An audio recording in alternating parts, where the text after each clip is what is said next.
Lakle lakle Inspector Tayai Tayai Tayai Inspector Tayai tabiriba singu James Gurzamna taramnuk chobagloinena ikok nono khurumjari khwaidagi sangba monodrama Inspector Tayai Masigi tangakta lising ama chamriga taramapan suba tangka wari singa seta biriga domna puning loksing oiba hojik tholiba thodo wathok sing aduga imung manungda chaneriba chanarod kanglon punamak sing suna yauraba tangkak malemda tholiba tonga tonga thodo wathok sing khangdaba yadi tadaba yadi punamak sing asin neina duna pothok chariba Inspector Tayai gi wari paring asida leptana adumak chandok chaduna la sanasariba episode asigi mami angamba kun manga suba tangka Mamangi tangkak singda tabikri Inspector Tayai na IGP ge machanu Ramendra gi matungda hana na honarubadagi mathang case kya tholaki masigi matung tarakpada Dhruva amadi ito phaduna Ramendra na pukira masigi matung amuk tarakpada Inspector Tayai amadi DSP Tampha mafam adu khungul libalaki amadi DSP Tampha tamna nongmai kapsilakirami hoi mi ahum ri ni maya ga loi thudirakana yam phawdai ne apaw bai do duni si kaisho kana damne na haiji as adu wabudi uza santuma apawbudi kaim gandamni nung ya phawbudi kaim gande di nang jo tum hai anoina phau sai ji nuidi kana gadraba masi as nai as nang ji kupak du diste kangani humun mane as kang du sigra mare as phara dum nungai hoji kido kadi nungai ba nungai as adu di dai as kang tung dra kanda as kaino as kubang na thajali ju kaino kung amning na kubang thajali ju pura aroi bini sai te pura aroi bini Madam, koi gari si krai de kam. Ai kong. Location na di swai de di tar. Madam, adu di koi sarita swai de ngak tang leis. Te na har ko location na di sida di le. Madam, asida di lambi je koi no inong no tok thok lira. Landslide to bugir lambi je somda diversion ama asom da pire. Kari gi na som da pire side. Hana di lambi je somna kan de satpagi mong. Aduga mo is the board am theli si so. Somna kan de satpana da. Aduga madam lambi sibo si param do man de madam. Itau. Somna. Asidi DSP Tampha na tro. Ai koi gi khongul liba lakli bani. Ai itau no mai kapsala sro. Ngai khoi do. No mai kapsan be roi. Makushu arai banati. Mafam asida makoina lepaga legisi akoi basida tai kana lai ka yengisi kana gumma mata udrabadi atat akham laitana akoi sida kya no lerise akoi manga gemda sarato makali horidita pare lepa laitana ayaw bano mai maru sinasi loina mak kapchin ngada bane adu ko yengisi mana kana gano asida wari sanaris asidi magi driver dun okay yengki singai ko kana no mara wari saris Tayai sisu phone satine torisi chingsi network yadi madam adudi akoi thojalaga yengadra duga akoi ngai ko swai de ngak tang de legis lambi si nong na tok thok pu sumal lepak si sini hana to bole bak tinati madam lambi제 diversion 쿠닥타 시험 기부금 봐. 아이쇼 마도니 칼리스. 이도 아시디 구동 잡으실라 그러시. 노무시 헥타 값을가 이마시. 모트와일로 위야 모르게나 헥타 라우르시. 아드가 헥타 시험상. 헤이 나코이 파이어 까보 헤이 까보니 이다 박들어옵니다. 살자. 매담 somna kan 매담 hey 자 안가자 지다 직접 지다 정도 hey DSP Tampha 나를 내려버리 끝을 얻어라 나를 내려버리 그러라 마시 나 try to lobby 그럼 저게 hey 가고 까불래 말까 이도 나이코 놈이네 빠른 그러라 그놈도 좋다 그래 이도 아두디 강대 아두디 라오 샹샤르게 양시로 이 통하고 징지압도 그 묵지압도 내려먹고 많으면 갚아보면 살르가 묵다 하더나 에이 야니로 에이 너 그 정도로 세망 타라 여보, 에이, 정훈해, 마망 타라 정훈해. 여보, 뭐이나 못 갚아디. 에이, 갚아 그 노래. 에이, 코이 똥 늘리시디. 에이, 코이나 갚아거니. 정기로. 여보, 에이, 나 코이 장기를 장외라. 응, 장기를 장외라. 여보, 갚아디 나 숨반 가더나. 어디월지, 에이, 나 갚아디 감독와. 응, 마시. 장기, 여보, 장기. 정기로. 아셀레비령. 호이. 도시. 에이, 하이도. 어떻게 나비나랑 해도 하이도. 아도 하이도가 영원해. 아도 하이도. 빨라가 살랐다란 말이 파도림이네. 호이, 여보. 시드디 레이트다. 레이브르네. 레이트. 스노이 좀 뛰어 오게 도게. 레이즈 레이트는 그냥. 너무 깜나라 후이도니 뭐 하려고. 그 이놈이 미는 갚아도 그 싫어도 다시. 어찌게 더벅지. 달래도 떠오르지. 아무 갚이지 폴리스트니 뭐. 폴리스나 뭐 야, 덤절하고 뭐. 그 행동 만들어도 떠오르지. 그 지은 거지라. 에이, 그다이 대체면 야 되노네. 지금 에이, 나 코에 너도 좀 영내 이렇게 들어게. 거기 들어가면 그 영내요. 여보, 시대 뒤에 안 먹을 레이트. 장철로, 그당 장철로 용. 꼼당네, 그당 꼼다르게 용네. 호이. 우리 시, 나오네, 손도 나오네. 에이, 너의 홈과 시시니, 뭐, 너의 홈 시니 하리시. 호이, 그 꼼다르리. 매담, 속부러 매담. 에이, 계셔도 돼. 난 깜도래. 매담, 에이, 아주 바보디 계셔도 돼. 에이, 사리타, 낭디, 매담. 에이, 장철로 하는 거. 내 꼼다리 너이. 여보, 거기 꼼다리에. 거기 막하 꼼다리자니. 너무 이동도 까불리 피고. 어이, 너 거기 꼼다리에 깝살거든요 너. 매담, 어디, 라오, 솜달라오. 시기 징셉수대 기각하라가. 라오, 뭐이 막하 꼼다리. 거기 뭐 솜마탁트 가가실라. 사리타, 매담, 라오, 솜달라오. 솜달, 어이 매담. 또 미라. 난 그 수도 되고, 매담, 에이 그 수도 돼. 라오, 솜달 가가로. 대해대수 폰도분이 노리제벌레 망모는 뭐 폰세 딱히들이 마묵 탱너르디 알아 매담 메시지 타점 그렇게 놓으면 메시지 부딩은 사이나 다 그러더니 폰세 내로 황더버기 와네 그다이 용는 셋 그러면 농민의 빨래디 사이드 답함 토드네 이다 사이드 답함 돼 어두부 에이 너 코에 홈 미야 속바 티브되게 놈짝 그러더니 어이, 너거 여시 박사고 있는 방안에 너거 강대고. 여보, 사이드니까 임 레이트래. 아코이 영자래. 여보, 사이드니까 임 레이트래. 뭐네 영어. 어다이다 납달 내는 거니. 하우스 강도 뭐 펌 어두들 레이기면 믿어 너무 까올록 거드기. 바이르가 차티가 드러내. 이타. 아코 조금 다르게 영배야 정말. 너무 까보고 드기 좀 징지기. 원더들은 막 카드 다 그러잖아. 너 영어 싫어 어두디. 그리고 뭐 실험 뭐 독러버디. 그야 되는 거 알겠니? 사나도 뭐 돌아가 꼬모마 독투어나가 뭐는 뭐도 뭐 거의 뿌랍 품질가 로래니 드로버게 도가서 마파마드다 뿌랍 힝네 품 아이 마욕들이 왜 역나버 생각시디 아마트 힝는 미야다바니 막코이 리드나 아이고나 아이얏 papir이면 나한테기로 밖으로 올게 하는 망리고 지금 막코이는 아마무파 하드게 SP 코겐드로 시즌 나라가 락달락스는 마파마 시들 락펑 그린 것이 아무튼 리엠나 타로이다 제일 정어가 정 밑게 안에 레이네게 타 어흠머리 망아 레르가 아무 토르가 로래 라오 저치로 휘기도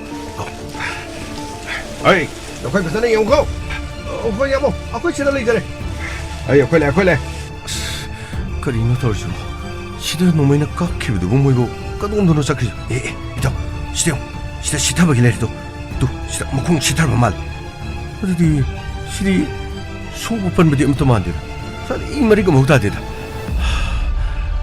강그래네 그동 작아잖아 도 거의다 뭐 값살락더나 뭐 떠오르지 고마이 다더나 또 오니 떠오르지 레이트 소이디 레이트 스테이션 아이 감독래 여보 소이디 뒤에 그리고 뭐 미미다 소오픈 마펌시들이 이 나이 따봐 수 그리고 뭐또 마펌시들이 야우디 뭐네요. 그다이 따나 찌내게네. 먹고이 찌엔게네 찌엘버수. 수아이스디기 빵랍랍라디 찌엔밤 톡대다. 예스. 하이, 너 손 나간다. 파링요. 도미노, 마탁디 요래. 가리디 아들 요래 감도 봐. 매담, 아시기 만학도 정으로디 구동티브 소이투원. 가리시, 쿠기 만학도 레슨 그. 아두디, 아쿠디. 가리군바. 가리시 에이기니 하이드나. 대야이나스 정절로라디 구동티니 셋다우시. 매담, 아두디. 설때 에드메시에서 차트를 불러줘 봐봐. 스메시에서 차트니 골 도로가 이행만 해도서 시선 노리집을 하리. 아두디, 매담, 거의 라오 솜동 자세. 아다, 거기다기 기땅 랍토글 레시. 그리고 말랍니다. 대락라버디 거의 탱나라버디. 거의 매담, 라오 솜다 라오. 그다이 용나 젠 크라버노네. 온통나 투네 양나 젠 키다. 그 슈났다보다 가직다대 난 토이다고. 그ям 거이네 젠가네. 마펌마시기라 맞두면 모이네 해나 강가다바나데. 마펌마시들레리바 아이코이기 팩트리에시수 마코이네 강크라바데. 아이코이디 해나 고동 티라가네. 아두가 마펌마두다 드루부가 이토가 술레리바네. 마코이네 정전드는 묵탱나루라바디 감도가. 아스 이토 아두디 이코이 감바이 톡시기. 아코이 게임도 할라시라. No. 게임도 한베야들. 마펌 시들레 기브네. 방랍랍나 까슐레로. 아두가 마펌 시딩시. 그리고 뭐 코이 레이 하이브기 그리고 뭐 3인 남았던 펑거다 알아봐디. 뭐 코이 마펌 시달로 생겨다바네. 아마따 레임나 타로로이다바네. DSP 담바 인스펙터 때에 SP 코겐드라. 뭐 코이 뿌누막. 아마따 레임나 타로이다바네. 너 솜나카나 롱니 더. 호이. 아이 나 코이 슬롱네. 호이 디아모. 너 솜다. 그 돈들은 놈의 먹건 다기보다 땀파도 후원 수자들에 마부 그 동티브 톨로바자라 나들가 마가 그 통나리비라 나들가는 먹는데 혜택도리비라 망가 막농아 있다바네 아두가 마파무시데 SP기 미 타락가니 해보다 조지복 타락들이 아두가 이기 때문에나 그동안들 그라봐 람미데 수가리 임달라 부대 놈이쇼 다살래 아이는 가리 더거도리 것이 팥더버 먹고 우러버디 아이고 온다 뭐 에택도로 보세 가리에시 마팜 수아이드 꼽찰러가 우나와나나 수아이드 꼽찰러 탐험하게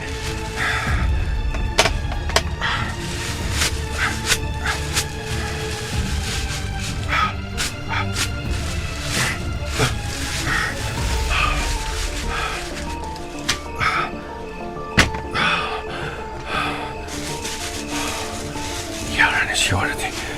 아두가 아이는 오랜 강나봐. 오 시기 우짠 밤비. 아두가 마이옥나보다 시대이다 띠까마호리. 시기만 펌스 시기만 악시다. 바래. 아이쇼 징탁범다 각할라게.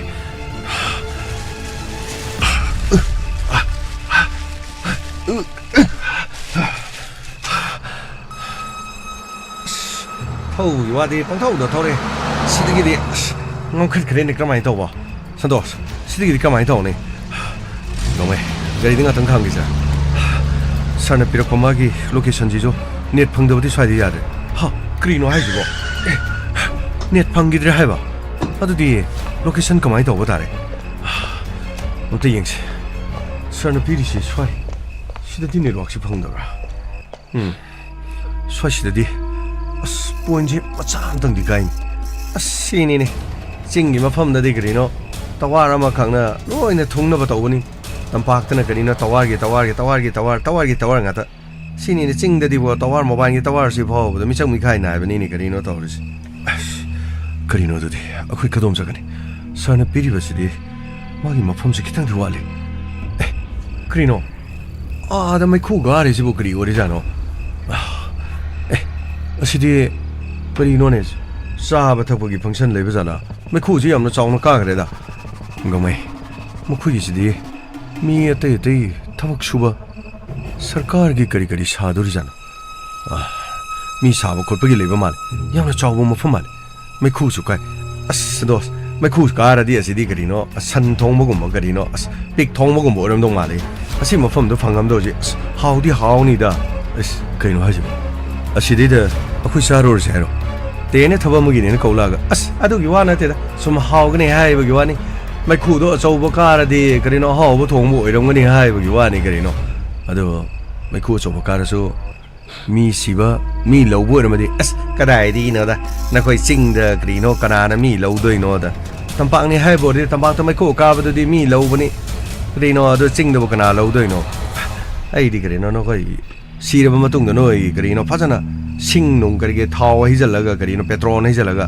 Tyre ꯑꯃꯁꯨ ꯌꯥꯎꯏ ꯑꯁ ꯃꯩꯒ ꯊꯥꯕꯗꯣ ꯇꯟꯕꯨ ꯇꯜꯂꯦꯗ ꯅꯣꯏꯒꯤ ꯃꯑꯣꯡꯗ ꯀꯤꯕꯨ ꯀꯤ ꯑꯗꯨꯕꯨ ꯁꯥꯔꯝꯃꯣꯏꯗ꯭ꯔꯣ ꯇꯧꯔꯤꯗꯨꯕꯨ ꯀꯩꯅꯣ ꯀꯃꯥꯏꯅ ꯍꯥꯏꯗꯨꯕꯨ ꯅꯪ ꯁꯥꯔ ꯌꯥꯎꯔꯝꯃꯗꯤ ꯑꯁ ꯀꯔꯤꯅꯣ ꯈꯪꯗꯦ ꯁꯨꯝ ꯋꯥꯔꯤꯒꯤ ꯋꯥꯅꯤꯗ ꯑꯗꯨ ꯀꯃꯥꯏꯅ ꯇꯧꯁꯦ ꯍꯥꯏꯕꯅꯣ ꯉꯥꯏꯈꯣ ꯑꯩꯈꯣꯏ ꯁꯥꯔ ꯃꯦꯁꯦꯖ ꯂꯥꯛꯑꯦ ꯀꯔꯤꯅꯣ ꯍꯥꯏꯔꯤꯁꯤꯕꯣ ꯑꯩꯈꯣꯏ ꯁꯥꯔꯒꯤ ꯃꯦꯁꯦꯖꯁꯦ ꯀꯔꯤꯅꯣ ꯚꯣꯏꯁ ꯃꯦꯁꯦꯖ ꯉꯥꯏꯈꯣ ꯑꯝꯇ ꯇꯥꯈꯤꯒꯦ ꯉꯥꯏꯈꯣ ꯁꯟꯇꯣꯁ ꯍꯧꯖꯤꯛ ꯃꯐꯝꯁꯦ ꯈꯔ ꯂꯨꯔꯦ ꯂꯝꯕꯤꯗ ꯅꯈꯣꯏ ꯃꯦꯗꯥꯝ ꯇꯝꯐꯥꯒꯤ ꯒꯥꯔꯤ ꯑꯦꯝꯕꯨꯁ ꯇꯧꯈ꯭ꯔꯦ ꯀꯔꯤꯅꯣ ꯍꯥꯏꯁꯤꯕꯣ ꯅꯈꯣꯏ ꯒꯥꯔꯤꯗꯨ ꯃꯐꯝ ꯆꯥꯕꯗ ꯊꯧꯖꯜꯂꯨ ꯑꯩꯅ ꯄꯤꯔꯤꯕ ꯂꯣꯀꯦꯁꯟ ꯑꯗꯨ ꯃꯄꯥ ꯌꯧꯁꯜꯂꯨꯔꯅꯨ ꯃꯗꯨ ꯌꯧꯁꯟꯒꯗꯕ ꯈꯖꯤꯛꯇꯪ ꯋꯥꯠꯂꯤꯉꯩꯗ ꯂꯝꯕꯤꯗ ꯒꯥꯔꯤꯗꯨ ꯊꯩꯖꯤꯜꯂꯒ ꯊꯝꯃꯨ ꯒꯥꯔꯤ ꯊꯩꯖꯜꯂꯣꯏ ꯆꯤꯡ ꯃꯊꯛꯂꯣꯝꯗ ꯀꯥꯈꯠꯂꯣ ꯑꯩ ꯆꯤꯡ ꯃꯊꯛꯂꯣꯝꯗ ꯂꯩꯔꯦ ꯅꯦꯠꯋꯥꯛ ꯍꯦꯛ ꯐꯪꯂꯕꯗꯤ ꯑꯩꯅ ꯂꯣꯀꯦꯁꯟ ꯑꯃꯨꯛ ꯊꯥꯔꯛꯀꯅꯤ ꯍꯧꯖꯤꯛꯇꯤ ꯑꯩꯒꯤ ꯃꯐꯝ ꯑꯗꯨ ꯌꯧꯗ꯭ꯔꯤ ꯑꯗꯨꯅ ꯂꯣꯀꯦꯁꯟ ꯊꯥꯕꯁꯤ ꯈꯤꯇꯪ ꯑꯣꯟꯅꯒꯅꯤ ꯑꯩꯅ ꯍꯣꯔꯦꯟ ꯑꯩꯅ ꯂꯩꯒꯗꯧꯔꯤꯕ ꯃꯐꯝꯗꯨ ꯍꯦꯛ ꯌꯧꯕꯒ ꯅꯈꯣꯏꯗ ꯂꯣꯀꯦꯁꯟ ꯊꯥꯔꯛꯀꯅꯤ ꯑꯗꯨꯒ ꯑꯩ ꯍꯧꯖꯤꯛ ꯇꯝꯐꯥꯒ ꯄꯥꯎ ꯐꯥꯎꯅꯗ꯭ꯔꯤ ꯃꯈꯣꯏ ꯑꯦꯝꯕꯨꯁ ꯇꯧꯈ꯭ꯔꯕ ꯃꯇꯨꯡꯗ ꯀꯗꯣꯝꯗ ꯆꯠꯈ꯭ꯔꯕꯅꯣ ꯍꯥꯏꯕ ꯉꯝꯗ꯭ꯔꯤ ꯃꯈꯣꯏ ꯁꯣꯛꯈ꯭ꯔꯕꯅ ꯅꯥꯈ꯭ꯔꯕ ꯍꯥꯏꯕꯁꯨ ꯈꯪꯗ꯭ꯔꯤ ꯃꯈꯣꯏꯒꯤ ꯒꯥꯔꯤꯗꯨꯗꯤ ꯑꯩꯅ ꯆꯤꯡꯊꯛꯇꯒꯤ ꯎꯔꯦ ꯑꯗꯨꯒ ꯒꯥꯔꯤꯗꯨꯗꯒꯤ ꯏꯔꯥꯞ ꯂꯥꯞꯇꯅ ꯃꯤꯑꯣꯏ 5 ꯃꯈꯣꯏꯗ ꯇꯣꯔꯆ ꯄꯥꯏꯗꯨꯅ ꯃꯈꯣꯏ ꯀꯣꯏꯊꯤ ꯊꯤꯔꯤ ꯅꯈꯣꯏ ꯆꯦꯛꯁꯤꯜꯂꯨ ꯉꯥꯏꯈꯣ ꯑꯅꯤꯁꯨꯕ ꯚꯣꯏꯁꯦ ꯁꯤꯃꯨꯛ ꯇꯥꯈꯤꯁꯤ ꯉꯥꯏꯈꯣ ꯃꯦꯗꯥꯝ ꯇꯝꯐꯥꯗ ꯑꯦꯝꯕꯨꯁ ꯇꯧꯔꯤ ꯍꯥꯏꯁꯤꯕꯣ ꯀꯔꯤꯅꯣꯅꯦ ꯍꯥꯏꯔꯤꯁꯤꯕꯣ ꯃꯦꯗꯥꯝ ꯇꯝꯐꯥꯅ ꯑꯦꯝꯕꯨꯁ ꯇꯧꯔꯗꯤ ꯅꯣꯡꯃꯩꯅ ꯄꯥꯜꯂꯒ ꯁꯣꯛꯑꯖꯥꯠꯂ ꯇꯧꯔꯤꯁꯤꯕꯣ ꯑꯁ ꯀꯔꯤꯅꯣꯅꯦ ꯍꯥꯏꯔꯤꯁꯤꯕꯣ ꯑꯣꯟꯊꯣꯛꯅ ꯐꯠꯈꯤꯗ꯭ꯔꯦꯗ ꯑꯁ ꯀꯔꯤꯒꯨꯝꯕ ꯃꯈꯣꯏ ꯊꯦꯡꯅꯕ ꯇꯥꯔꯗꯤ ꯃꯈꯣꯏ ꯑꯃꯠꯇ ꯂꯦꯝꯅ ꯊꯥꯔꯣꯏꯗꯕꯅꯤꯀꯣ ꯁꯥꯔꯅ ꯅꯣꯡꯃꯩꯅ ꯀꯥꯞꯇꯕ ꯑꯗꯨꯒꯤ ꯑꯌꯥꯕ ꯄꯤꯗꯕ ꯑꯩꯗꯤ ꯊꯦꯡꯅꯔꯗꯤ ꯍꯦꯛꯇ ꯀꯥꯞꯄꯗꯧꯅꯤ ꯑꯗꯨꯗꯤ ꯀꯔꯤꯅꯣ ꯑꯩꯈꯣꯏ ꯁꯥꯔꯗꯤ ꯍꯧꯖꯤꯛ ꯁꯁꯄꯦꯟꯗꯦꯀꯣ ꯑꯗꯨꯗꯤ ꯅꯣꯡꯃꯩ ꯐꯌꯥꯔ ꯀꯥꯞꯅꯕꯒꯤꯗꯤ ꯀꯅꯥꯅ ꯄꯤꯒꯗꯧꯔꯤꯕ ꯑꯗꯨꯗꯤ ꯑꯁ ꯈꯪꯗꯦꯗ ꯑꯩꯈꯣই ꯁꯥꯔꯅ ꯀꯧꯕꯅꯤꯅꯦ ꯍꯦꯛꯇ ꯊꯤꯡꯉꯁꯨ ꯊꯤꯡꯗ꯭ꯔꯁꯨ ꯑꯩꯗꯤ ꯃꯦꯗꯥꯝ ꯇꯝꯐꯥꯅ ꯀꯔꯤꯒꯨꯝꯕ ꯅꯣꯡꯃꯩꯅ ꯄꯥꯟꯗꯨꯅ ꯁꯣꯛꯄ ꯇꯥꯔꯒꯗꯤ ꯑꯩꯗꯤ ꯅꯣꯡꯃꯩꯅ ꯍꯦꯛꯇ ꯀꯥꯞꯄꯅꯤꯀꯣ ꯁꯟꯇꯣꯁ ꯑꯩ ꯅꯣꯡꯃꯩꯅ ꯍꯦꯛꯇ ꯀꯥꯞꯀꯅꯤ ꯉꯥꯏꯈꯣ ꯑꯅꯤꯁꯨꯕ ꯚꯣꯏꯁ ꯇꯥꯈꯤꯁꯤ ꯉꯥꯏꯈꯣ ꯑꯝꯇ ꯉꯥꯏꯈꯣ ꯍꯣꯏ ꯊꯥꯔꯣ ꯑꯗꯨꯗꯤ ꯊꯥꯔꯣ ꯉꯥꯏꯈꯣ ꯅꯦꯠꯋꯥꯛꯁꯤꯁꯨ ꯌꯥꯗ꯭ꯔꯦ ꯎꯪꯗꯨꯅ ꯂꯩꯔꯤ ꯉꯥꯏꯈꯣ ꯌꯥꯗ꯭ꯔꯦ ꯑꯗꯨꯅ ꯑꯉꯥꯡꯁꯤꯡ ꯅꯈꯣꯏ ꯆꯦꯛꯁꯤꯜꯂꯨ ꯃꯈꯥꯔꯣꯝꯗ ꯅꯈꯣꯏ ꯂꯥꯛꯄ ꯌꯥꯗ꯭ꯔꯦ ꯅꯈꯣꯏ ꯃꯊꯛꯂꯣꯝꯗ ꯆꯨꯝꯅ ꯀꯥꯈꯠꯂꯨ ꯑꯗꯨꯒ ꯅꯈꯣꯏꯅ ꯀꯥꯈꯠꯂꯛꯄ ꯃꯇꯝꯗ ꯆꯦꯛꯁꯤꯟꯒꯗꯕꯅꯤ ꯃꯊꯛꯇ ꯃꯤ ꯂꯩꯔꯝꯂꯕꯗꯤ ꯃꯤꯁꯤꯡ ꯑꯗꯨ ꯂꯧꯅꯒꯅꯤ ꯑꯗꯨꯒ ꯃꯐꯝ ꯑꯁꯤꯗꯒꯤ ꯄꯪꯂꯥꯞ ꯂꯥꯞꯇꯅ ꯀꯦꯝ ꯑꯃꯗꯤ ꯑꯩꯈꯣꯏ ꯎꯔꯦ ꯀꯦꯝ ꯑꯁꯤ ꯃꯩꯈꯨ ꯀꯥꯔꯤꯕꯁꯤꯅ ꯇꯥꯛꯄꯗꯤ ꯃꯐꯝ ꯑꯗꯨꯗ ꯃꯤ ꯁꯣꯏꯗꯅ ꯂꯩꯒꯅꯤ ꯃꯐꯝ ꯑꯁꯤ ꯆꯤꯡꯃꯤꯁꯤꯡꯒꯤ ꯑꯣꯏꯕ ꯐꯦꯛꯇꯔꯤ ꯑꯃꯗꯤ ꯑꯣꯏꯔꯝꯒꯅꯤ ꯍꯥꯏꯕ ꯊꯥꯖꯗꯦ ꯀꯅꯥꯅ ꯈꯪꯒꯅꯤ ꯃꯐꯝ ꯑꯁꯤꯗ ꯗ꯭ꯔꯨꯕ ꯑꯃꯗꯤ ꯏꯊꯣ ꯃꯈꯣꯏꯅꯤ ꯂꯩꯔꯝꯕꯁꯨ ꯌꯥꯏ ꯑꯗꯨꯅ ꯑꯩ ꯃꯊꯛꯂꯣꯝꯗ ꯅꯈꯣꯏꯕꯨ ꯉꯥꯏꯗꯨꯅ ꯂꯩꯔꯝꯒꯦ ꯑꯗꯨꯒ ꯄꯨꯟꯅ ꯇꯝꯐꯥꯒꯤ ꯈꯣꯡꯒꯨꯜ ꯂꯤꯅꯅꯕ ꯇꯧꯁꯤ ꯑꯩ ꯇꯝꯐꯥꯒꯁꯨ ꯄꯥꯎ ꯐꯥꯎꯅꯕ ꯌꯥꯕ꯭ꯔꯥ ꯍꯥꯏꯕꯗꯨ ꯑꯩ ꯌꯦꯡꯉꯝꯒꯦ ꯑꯗꯨꯒ ꯅꯈꯣꯏ ꯆꯤꯡ ꯃꯊꯛꯂꯣꯝꯗ ꯀꯥꯈꯠꯂꯨ ꯑꯗꯨꯒ ꯑꯉꯥꯡꯁꯤꯡ ꯃꯐꯝ ꯑꯁꯤꯗꯗꯤ ꯈꯨꯗꯣꯡꯊꯤꯕ ꯊꯣꯛꯇꯅꯅꯕ ꯍꯣꯠꯅꯁꯤ ꯑꯩ ꯅꯈꯣꯏꯗ ꯀꯔꯤꯒꯨꯝꯕ ꯑꯣꯔꯗꯔ ꯑꯃꯇꯪꯗꯤ ꯄꯤꯕꯒꯤ ꯍꯛ ꯑꯩꯉꯣꯟꯗ ꯂꯩꯇꯦ ꯑꯗꯨꯕꯨ ꯑꯆꯨꯝꯕꯒꯤꯗꯃꯛ ꯉꯁꯤꯗꯤ ꯅꯈꯣꯏ ꯅꯁꯥꯒꯤ ꯈꯣꯡꯐꯝ ꯑꯗꯨ ꯂꯦꯞꯅꯅꯕꯒꯤꯗꯃꯛ ꯁꯦꯝ ꯁꯥꯖꯔꯨ ꯑꯗꯨꯒ ꯑꯩꯈꯣꯏꯅ ꯃꯐꯝ ꯑꯁꯤꯗ ꯉꯁꯤ ꯂꯥꯛꯂꯤꯕꯁꯤ ꯏꯁꯥꯒꯤ ꯑꯣꯏꯖꯕ ꯏꯁꯥꯒꯤ ꯇꯣꯡꯖꯕꯒꯤꯗꯃꯛ ꯂꯥꯛꯄ ꯅꯠꯇꯦ ꯍꯥꯏꯕꯁꯦ ꯅꯈꯣꯏ ꯈꯛ ꯀꯥꯎꯒꯅꯨ ꯃꯐꯝ ꯑꯁꯤꯗ ꯂꯥꯛꯂꯤꯕꯁꯦ ꯗ꯭ꯔꯒ ꯄꯦꯗꯂꯔ ꯂꯩꯄꯥꯛ ꯑꯁꯤꯕꯨ ꯃꯥꯡꯍꯟꯒꯗꯧꯔꯤꯕ ꯏꯟꯈꯠꯂꯛꯂꯤꯕ ꯀꯌꯥꯕꯨ ꯑꯔꯥꯟꯕ ꯂꯝꯕꯤꯗ ꯂꯝꯖꯤꯡꯒꯗꯧꯔꯤꯕ ꯅꯨꯡꯉꯥꯏ ꯌꯥꯏꯐꯔꯕ ꯑꯗꯨꯒ ꯑꯆꯧ ꯑꯁꯥꯡ ꯑꯉꯝꯕꯁꯤꯡꯅ ꯃꯈꯣꯏꯅ ꯉꯝꯃꯤ ꯍꯥꯏꯗꯨꯅ ꯇꯧꯔꯤꯕ ꯉꯁꯤꯒꯤ ꯈꯨꯟꯅꯥꯏ ꯑꯁꯤꯕꯨ ꯃꯨꯠꯊꯠꯅꯕ ꯍꯣꯠꯅꯔꯤꯕꯁꯤꯡ ꯑꯁꯦ ꯃꯈꯣꯏꯕꯨ ꯃꯥꯏꯊꯤꯕ ꯄꯤꯅꯅꯕꯅꯤ ꯍꯥꯏꯕꯁꯤ ꯅꯈꯣꯏ ꯈꯛ ꯀꯥꯎꯒꯅꯨ ꯑꯩ ꯆꯤꯡꯊꯛꯇ ꯂꯩꯔꯝꯒꯦ ꯂꯥꯛꯑꯣ ꯑꯩ ꯊꯝꯃꯒꯦ ꯈꯔ ꯊꯨꯔꯣ ꯀꯔꯤ ꯇꯧꯅꯤ ꯑꯗꯨꯗꯤ ꯁꯟꯇꯣꯁ ꯑꯩꯈꯣꯏꯁꯤ ꯀꯔꯤ ꯇꯧꯒꯅꯤ ꯃꯤꯊꯝ ꯇꯝꯐꯥꯗꯨꯕꯨ ꯅꯣꯡꯃꯩꯅ ꯄꯥꯜꯂꯝꯗꯅ ꯃꯥꯕꯨ ꯁꯣꯛꯇꯨꯅ ꯆꯤꯡꯗꯒ ꯑꯣꯟꯊꯗꯅꯒ ꯂꯩꯔꯝꯃꯣꯏꯗ꯭ꯔꯣ ꯁꯟꯇꯣꯁ ꯇꯧꯔꯤꯁꯤꯕꯣ ꯒꯃꯩ ꯑꯃꯨꯛꯇꯪ ꯉꯥꯏꯈꯣꯅꯦ ꯈꯔ ꯇꯞꯊꯣꯛꯎ ꯅꯪꯁꯨ ꯍꯦꯛꯇ ꯄꯥꯈꯠꯂꯦ 그시 도로미 그도보게 폰수 네트워크 펑데 매담 더 반응 그다이데 레디노 코이저 찡들 에 하이레디 마수 크라 족톡적이니드나 ngomai ai ngasai madam phone tawne madam phone do not reachable hairgale aduga nangi tombino hebra adusu adu sarita gi number yauti krino ne adu mokoi number sing do mada chatradi krino ne mokoi embus to we hari do gari thorang ninge da gari do khoi chang gi yongasra hey sartene ma khad sang kron haidudi lo mathak ta chana hotorse mathak ta chalaga network phanglabadi soidena mak medam go pau phone ba kri lege habdi yangse 당아이 페드라바디 가리 레디 멈펌마두다 속로 소다이드 레펌토이 아두부 멈펌마두다 모코이나 토르스 파이두나 까빠까빠가 티리 하베니나 멈펌마두다 디메다 모헬레라 마로이 모코이나 혹주 퍼부 멈펌마두다 티버 팡드르가디 메담 쿠주 멈펌드기 소이드나 젠키보라메 젠키보 어레디 파이니 아두무 농마이가 반다나 속빠 판메 여롬드나 떠오르디 그리노 거이 멈펌마두다 성슬라가 라오 사르기 만악다나 사세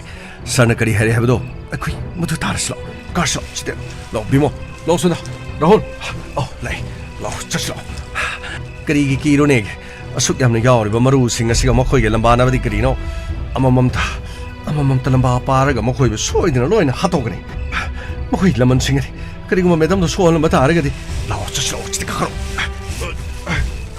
lao chi goodbye chi so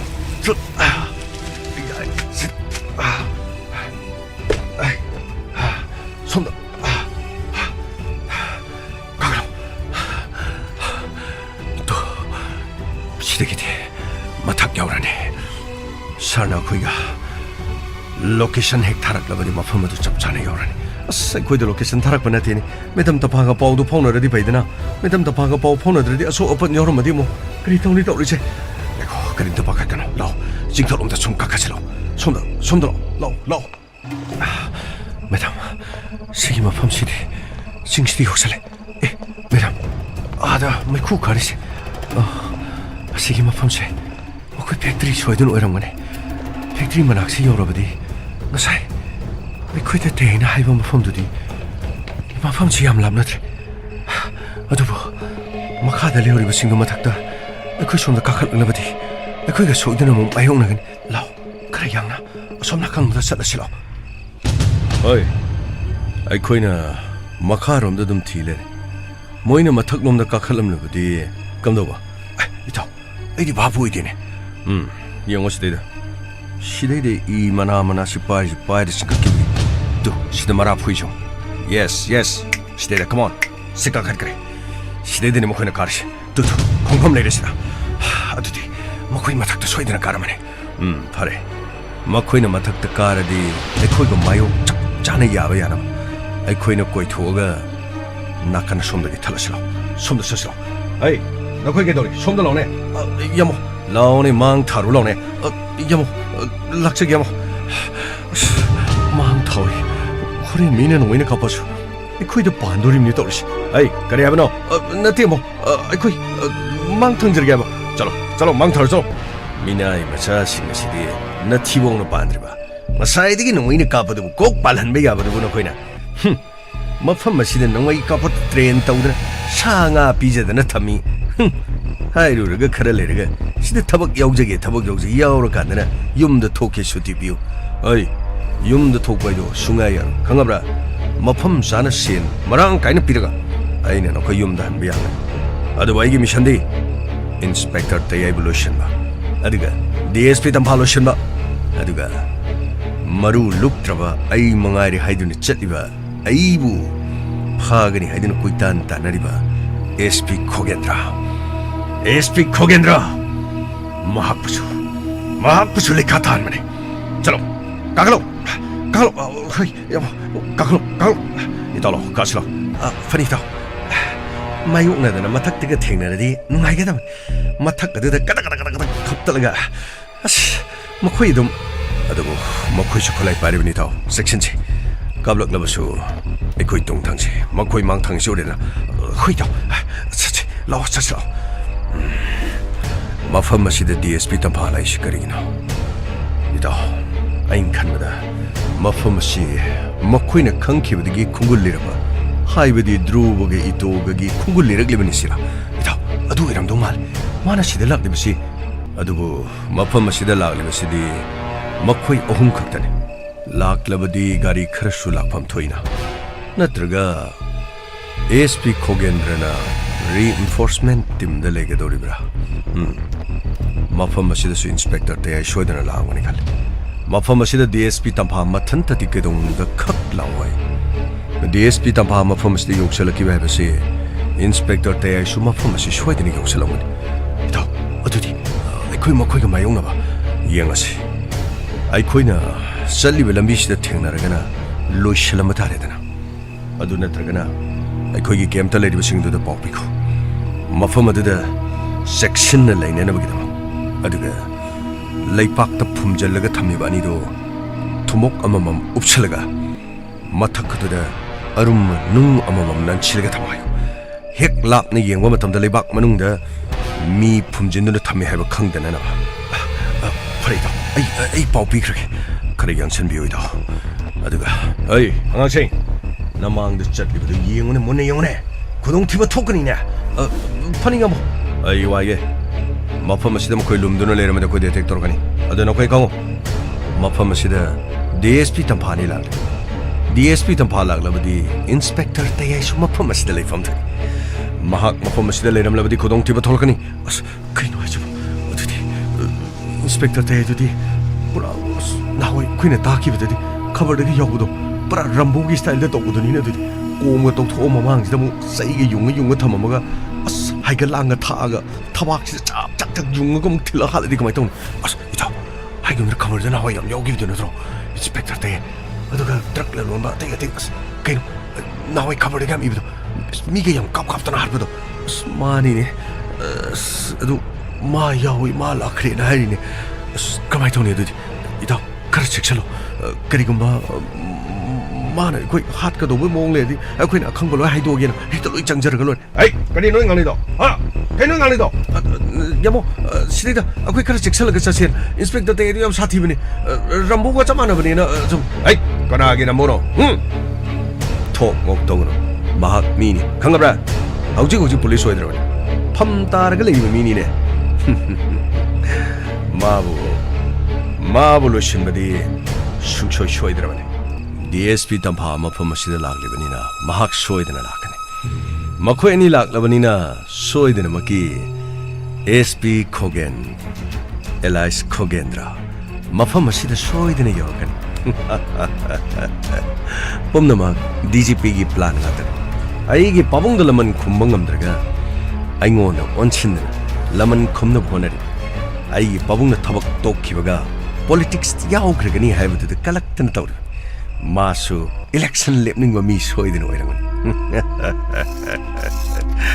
kari sunataba mafam kaya da drak la lon ba singdi makhoina kari su to bungandra akhoina teta khara amurak anirak to busi akhoi de yengselibani ni tingnabudi tinglodana ngamnadi lo tinglodana minister gi macha kya chena ki bisingdo ngasi kamdo kore nati punama palen gi thongdok kamdo khorbe ha waithau gi thongdok kamdo khorbe madu khakta nati airport की truck की case अदु ngasi phawbud kana phabang namkhrage aduga kari sunataba ai khoine masde lupa crore kun thrak khak tawjabasida chak nangdara ai khoine tawdrabasu ai khoi phagrabasu atei kana thingbang ngamlabage ngasi chorchanpur dagi puraglaga mizoram phawdur puragliba singasi khabar da yari udro हाना मणिपुर फावरग पुरग चलम सिंग अदु Mizoram the airport अदुग मखागी transport की लंबी सिंग फारी बसी मसिंग क्या no मदलु पा crore कयागी पुंछलुबद थामगी core चात्रुक चात्रे ने मखोय सिंग अदु न लान थोक यारग मखोय गी मरक दई क्रोर मंगा तरा खग यावद करी तो हेबगे नमलग थिंगोदरा नमलग थिंगो थिंगबदि ngamdana अदुगा इतो लो चचलो ai isara tumda ipau pikhrabne fare adudi makoina hana changam bataraga su gate ka do in loin haigrab loina thonglon jalo ekoi helak tring thong hanglon haigrab fare adudi karigumba changak batara su mafam adu de leri budu chingna loina sin karigumam to ufangor fare ani dudi ai na haigre thumok la keno polang la keno kupsalaga machindu phi laksalaga phasana kupsala thamo 야래 해도 어려버디 머펌 시대 이닝 땀나 굿타와 야라니 라 자수 som차지 사이드 밀라 보마래 박도 아스 가야나 파드리 놈이 호지간 미징 만웅 장게 해보게 하대요 까리 놈 모인다 우리지 뭐 아스 깡지도 찌해 까리 놈 아스 마이지드 간단한 로이치크 여보 난 강금도 직접으로 더이도 여보 아스 야 먹는 말 오라마 떠록떠 말라가 숙떠 떠록떠 말라가 숙떠 떠록대 아이디 답답 빠이라가 부다더라 꼬들어 떠록 그들은 칼리 아스 까리노 강대 뻥생기 오일라까니 하라가 뻥생기 오일라키더도 아두 만살레 생기다 왜 비가 보노 뿌라 로이미니 그노 아이 알진 이또 마판 맛이 오는 거기네 아로이버 콩가오네 아로이버 아스 강그래 야 먹는 저이로 오늘 로원만에 푸부드 까라이 소크럼로 강디 따오르지 아스 깡나 뭐로는 좀 에 세차나 동래 어디 사도 봐 어이 난기 아와부도 꼭 비려게네 그냥 어디 사도 봐 아이 만웅 잡아 야더러 봐 사두니 봐 아동 박락 비로이 봐 미닛 망아 마타라마 기땅디 상이고 이 만웅 장뭐지 이 파티 야더래 아니 크락구이니 얌 생나 아이 마티 생나 하이잖아 봐다이 어이 아두기 나티네 그냥 하지 뭐 아이니 아이디 만웅 장저게 하면도 그냥 빠이리도 뭐 투목 아니면서 빠이 그냥 뭐라서 빠이 까리기노 또 어디 사도 봐 시험 까리기노 어이 나마이도 강지에다이네 강근 큰 비게 또 보니네 아스 까이노 하지 뭐 까라이드는 미 칸도이 깡근지 뭐 에이 시대이다 나마이도 좀 깡매암 짱레도 서로부디 영혼에서 오르브라 시 투목시 또 옵선비라니 그도가 마탁지도 뭐라죠 옵선비라면 강도 빠이겐 빠이좀 만웅다니 홈 여호부도도 극동마이레는 몰라 끼어넣어와 아따 얘너부디 빠이실라로이더라 까이노 하지 뭐 뭐라니나 까리노 알루 하빼리 나리 하빼리 파보 하빼리 아도 만남 뒤에 그리도 또리 두고 어자 사도 봐도 많이 똥누다 하이노 바동도 주시대 다도 벨람빌람 강도 태나르가니 아베적 똥나르가니 아도 뭐 타고 이빠 안돼 미미기 몽도 똑 절꾸는다 뿌라 아로이비니 사이도 에이 너니 아로이비니 뭐 통하는 강도나 까이노 아로이비니 해도 뭐 아로이비 해버디 파자버기 장도 아로이비기 장교 우리 나이저버니다 에이 너 거기 봐오면 담비로 까리 봐오노 나 까리 봐오노 거기 타도니 하이로 아이 너희 타도 이나티네 너희기 DSP 담파이 버게노 아도 람비다 라에 뭐이 라에 그이노 하지 뭐 거기 간 라이로 하지 뭐 오이 너희 간 말라고도 람비다 거기 팀네 엠부스 톡살레드나 하 집시가도 저럽 사오람 시베 짱뭐 강디 아도 가리두기 만웅도 쌍의 영마다디 능기 DSP 담파도 여러분들이네 뭐 카드 송타르가 찐 그라말레 하리네 아두나 마펌 시데 뭐코이 쿵글 리벨라수 너 코이 시데이드 능각도 레박 마탁시데기 리컷나 힝지데 좀 레이라디 호렌 소에드나 칸기비 부다 자들가나 모이네 호렌 마펌 시데 라고데 너 꼭두드네 뭐기 콩두는 구디 디전나 빤마시 마도 빤다나 레이 타리 보이닝네 너 두목 싱지나 굽선 비르마가 마탁다 보라 아마마 아디가 마탁다네 gamla amamam nanchalaga thamangdor na chado madu dedi to bino ai lango na se farak ka turaga kaino duna aduna kaino sinana kem khaluna se nachin duda sina punjan ga kaino ja salto ba adu bu karino ba ai sina ya duda ya challa ka dorimina adu na ta horen ahingda noina basao na lauradi horen noigi DSP 담파도 라고 마탐다 컹그러버디 너희 뭐 간기도리미니도 갈로이드라 내 갈로이드라 자 살도 봐 아디 안 받다 보동 어그 게임 또 롱저로 봐 자오감 다 해저로 이제 간위오 헬미 까림 하이로 이제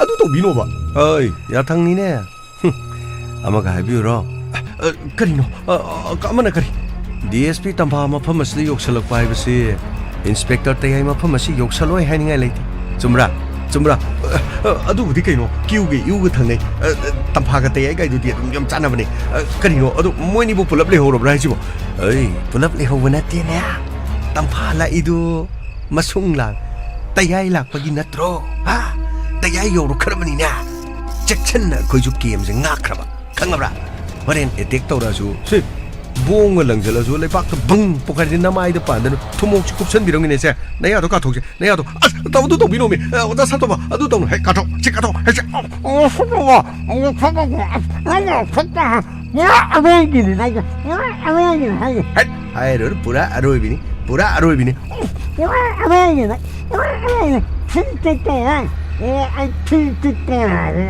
진짜 아이 짓게 찔러 좀 조용 시마 굽선 비래 시마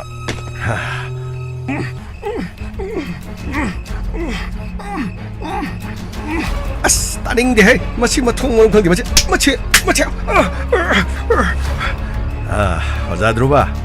어자 들어봐 기수 야선 칠락선 자는 마 다른 뭐라고 비벼야 되고 나 거기 미국 마싱 가운다운 티브 하우로 나 거기 로이브 마탐 구이드라면 그리 해봐 로이브 마탐 구이드래봐 오이 세네 가토네 와라고 해야 되고 세세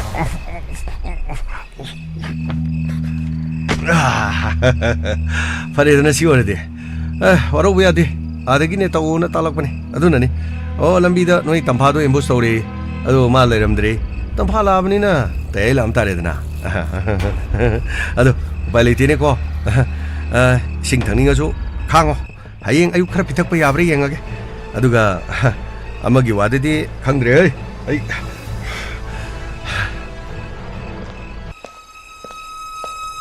쌀 어떤 정절하게 쌀 성옥고기 떠나오 쌀 아이고 어떻게 못할 거 밉시고 타박가마 강내네 앵원다 인스펙터 대학이 보이스메일은 덕다이 모두디 마하나 레리버 로케이션 시기 마파시다 조보 팩토리 말레 팩토리 시메 쿠쿠드나 아두가 마팜 노마틱 자나 미 크라 레리 콜라이 시암 파리 아두가 마코이 DSP 탐파기 가리도 람비드 카마가 레 아두가 마 쿠동티버 톡피 야이나 탐파부 쿵굴 까나 리레 아두가 아토파 리인포스먼트 강국 하이버디 산토스 폴리스 마케팅 강마이 아두가 라훌 비모 마코이 크라슈 마팜 아두디 욕상크라리 아두부 마하키 메시지 바그리 마코이 요즘 ป้า 폰어디 징모이버니나 마팜 아두데 마코이 네트워크 구동 자우다버나 마라모르 ป้า 폰어디 해 낭기리 포스먼트 강국 서 아이기 셈사돈 레저 서기 오더 가이돈 레저니 서 야암나 섹션 타바가시 플랜 토리 칸크라바디 홍토홍진 토키브시 아모레 타바가시 서 아이모나 칸자리 아두가 가나고 맘터 강건 낭기 레리버 미싱 파고 강건 낭기 마락트기 수미 IGP기 미 쇼이든 여러 것들 보라먹실로이는 강님 아마도 게마들릭 오리바 데비나 파울로리바 가나드기나 보라먹로인 강 데비 키쇼 마기 마타우 아찬만 만나이 아두가 아이나 하게더버디 타바가시다 소행함 야우드나바 너코인 호나게다 야라바디 마폼 아두다 빡딱내나 오퍼레이션 차타르가 까리 레게 하버디 갱다 서 그리고마 IGP나 아이빠 피러가버디 IGP나 아이빠 피러가버수 마타마두다 이게 오더 나게더버 퍼니셔 아두가 아이와 하게 마폼 아두다 호직 네트워크 프로블렘 니 레리스 탐파 구동티버 톡크라 나트르가 대야 마하나 탈락리바 보시메라 시나디 마항 모티 구동티버 톡트 마코이 징모모기 마토나 까칼리 아두가 마항나수 아토파 마가 하나 불러마 강구싱 아두가 탱나나 보나리 하이 나학수 마폼 아두디 양나 상신바 파게 아두가 낭나 섹생가다바 서 하이비 낭나 살리비도 가나바다 강고 아토파 미샤나마기 서파 말하로 아두가 징나 한다나 나타바 타라바디 로이나 태도크라바디 오퍼레이션 차타르가 그리고부터 팡드라바디 서 아이 와칼 따자리시 보라마 아이 강자리 SP 서 타복 많이 봐 한다기 마땅하시다 마코이 마팜사기 아생어싱어도 미암다 강한 아무 하나씩 파그니셔 설기의 탕 아이 소이드나 인각사기 아두가 SP 서 소이드 암드나 하나 야리바 마카이 미오싱어도 핫다나 마코이부 파가다나 아두가 마코이기 스탠맨다 마코이네 토리베 타박싱 아두가 헤나 아론바 레이라바디 강홍나부 하나가다 마코이네 그리고 마 하토키베 따라가디 마코이기 아론나싱 강홍드라바디 마코이디 라본기 마코쿠만 마콕 깍락깍라가 마콕 송갓바 강군 마코이부 올라가 파라가 마코이기 미 왔다바 하이브스디 마코이기 마우샤니 아두나 낭 섹싱가다바니 야리바 마카이 인스펙터 대야이가 따나가 아두가 앙앙싱어도 미 핫다나 하나가다바니 파니셔 손들어 좀 살 뭐이 아시들래 뭐이 홈네 아이 좀더 question 어디가 살 가만히 있어봐 놈이나 에이 놈이 가봐야 돼 힝나 파가다버니네 누삐니네 도미나 손들어 매담 손나 간지 시렉시렉 카드 나오기 미기 레이브잖아 아이고 식살라게요 아이 아이고 블럭 도스도 감사로 마미다 블럭 감사로 아이 나오게 파리사 감사로 아이 감사로 어이 너 거기 아무다 랭거노 매담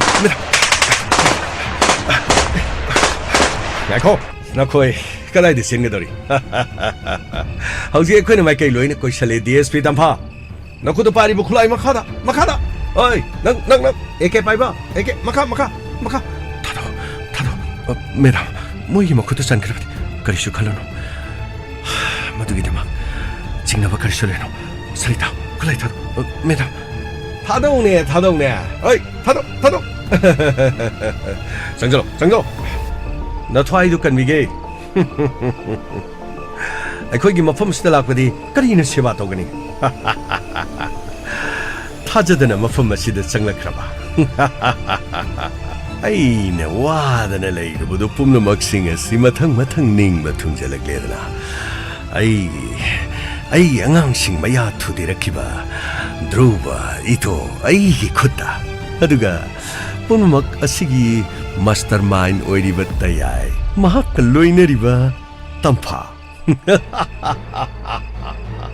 아이 컸다 알아봐 나코이네 호너리바도 그리무다 까나로 나코이 아리엠바다다나 도크네 마파마세 폴리스 팀 양크라바 마칭 양크라바나 보나막 나코이부 파나나바 셈사도는 레이크라바 그리 폴리스네 코이부 파나나 먹고 신 그래봐 까비라브로 매담 아이기 바붕 아이부 뽀뽀도 IGP 기쇼르짓 낭기 바붕 IGP 오이라바수 그리 도가도리바 마기 마탁들 레이비싱 아두가 낭나 도리바 타박싱 아두 보나막 하우지키 레박 니함 사박 팍내나바 셈사도는 레이라면 그리 해봐 매담 아두 봐 매담 마시디 너나이 코이기 머펌 마시드 락라바니나 그리는 세바 떡제근 아이 너 코이 그리 잉리 마쿠치 토리 분절로네 너 삐야 마치 분절로 아디가 너 바마치 빠이 쿨라이스 록살로네 너 파니가 뭐 아이 분절로 아시 분절로 하우지티 이행바 따레네 까나나 깔리 해부디 이행바 따레드나 와리 시마카 하이행어목 다비레시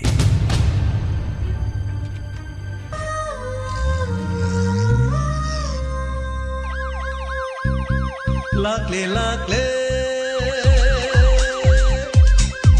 Inspector Tayay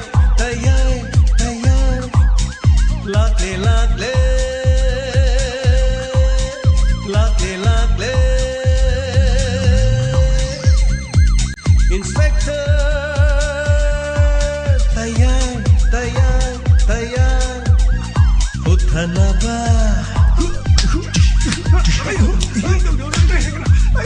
Kanbinaba. Thank you, sir. Welcome. Uthanaba.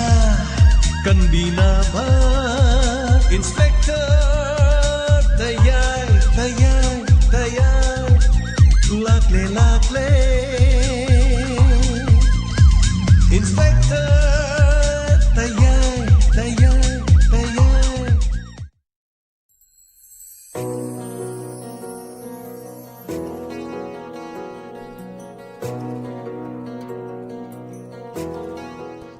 Hanana takitsari lantok sari ba inspector tayay ano batangka tongan ba platform da konseloy na madimi tabiri pa punamapu takitsari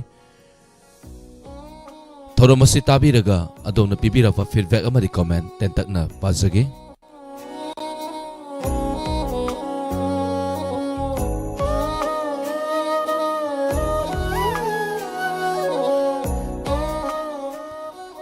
Ibomsa kontauzam tagatsari ibomsa ning tauzam wari makadi hayeng hayrak paswedre na takpiri mayam se targa experience lay bagi asang se hay batare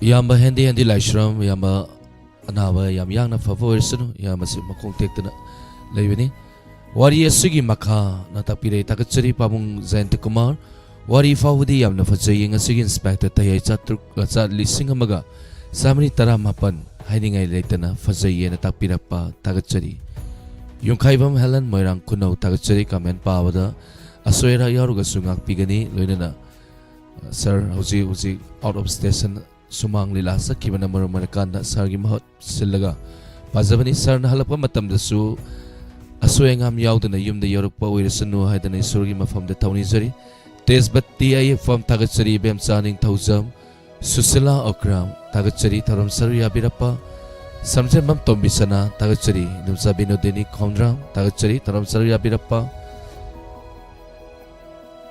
May bemhal tagachuri inspector tayay lising ang mga sami taramapan ang amba kun mga ito na yamunggi si pudaba na hebitari tagachuri sabi na may bam tagachuri taram saruya birapa manitombi ashem tagachuri taram saruya birapa saran BST Manipur yam na fazay inspector tayay ang amba kun mga suba saru tagachuri Diamond TV gi staff singbu natakpirapa tagachuri Sabir once again tagachuri yung kaibam Helen Sir Walen buhana na tagachari na tapirapa tagachari gita sarang tem sir ngasigi wari hainingay laita na fadzay tapirapa tagachari kuraizam memi tagachari taram sarya birapa lila sakim sir lila halai hay tare lambida thank you tombi masamutum tagachari taram sarya birapa Ronita tagachari taram sarya birapa Makatarak patangkag hayang tampagi punsi kaniyura pagi haibado lising ang mga samari kunsuba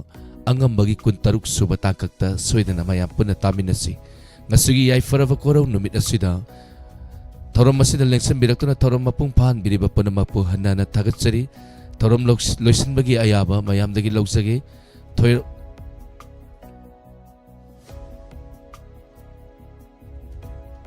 hayang ay faravakuraw numit Nomaizing numita, tiyak ta kaida na mayam pun namu teng na minerasi, hauziki na di mikup karadang. Kaya na bayatang ni jari pun nama pu alen sapam na muka na kurum jari.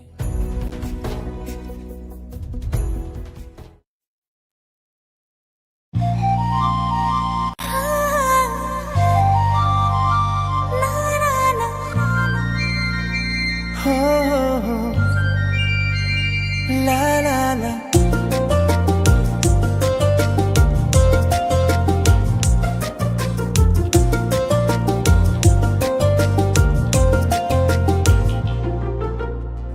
Jum pan ba hairi hayaini kombi rei lei rang sat lag le kusum lei lei bak lei lei rang yung thong khu ding lei teng ba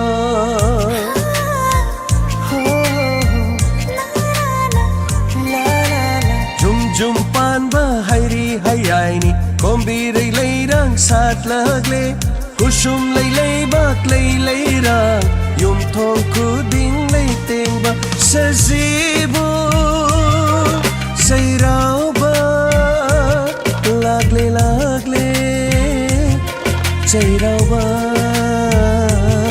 Sayrao ba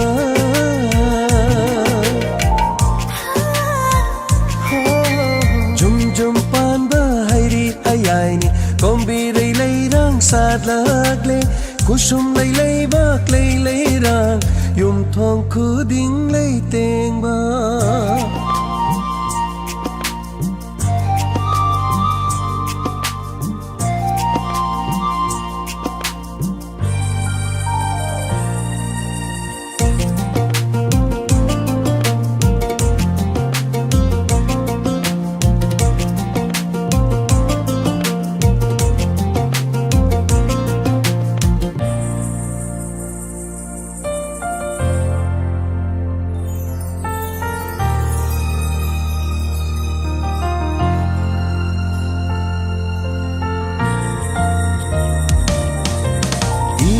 Shuna thonggan khuding ngamjaba katnari lairam lenda chakhraba singda tara chindam naba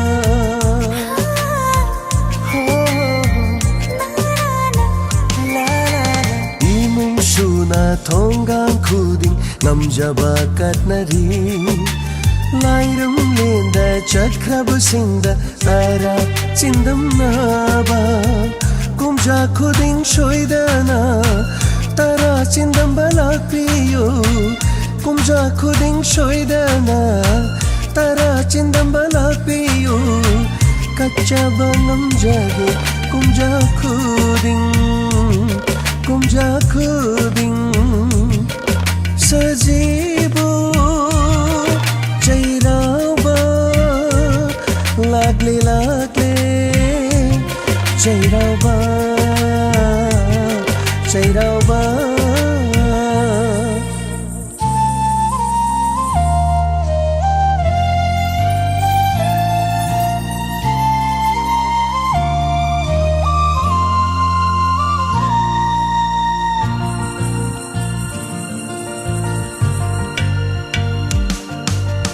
Hainam lainam na yom la re mai kai khuding ma hai pa lai pa thal la re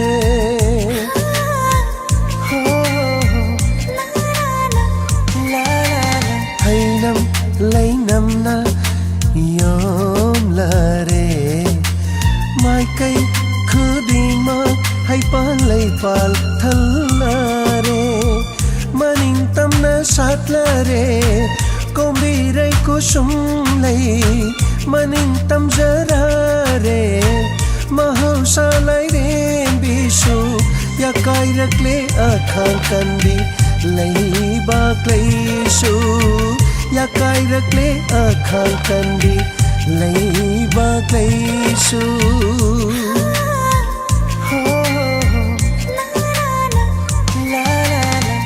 Jum panba hairi hayaini kombirai leirang sat lagle kusum lei bak lei rang yum thong khuding lei tengba sajibu chairauba lagle chairauba